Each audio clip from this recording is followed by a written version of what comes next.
ఐకమత్యానికి బీటలు వారుతున్నాయా?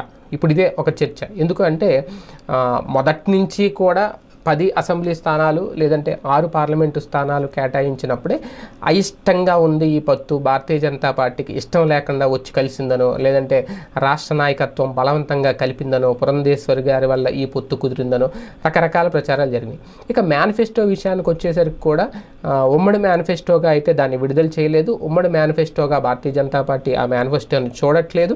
అసలు స్టేజ్ మీద ఆ మేనిఫెస్టోని పట్టుకోవడానికి కూడా ఇష్టపడలేదు బీజేపీ రాష్ట్ర ఇన్ఛార్జ్. సో ఇటువంటి నేపథ్యంలో ఆయన ఆ వేదిక మీద బీజేపీ రాష్ట్ర అధ్యక్షురాలు కూడా అక్కడ లేకపోవడం, పురంధేశ్వరి గారు కూడా లేకపోవడం, అంటే కంప్లీట్గా పొత్తు అయితే పెట్టుకున్నారు కానీ కూటమిలో ఐకమత్యం లేదు అనేది చాలా స్పష్టంగా కనిపిస్తుంది. ఎందుకంటే ఐకమత్యమే మహాబలం అంటారు, అందుకే పొత్తులు పెట్టుకుంటారు.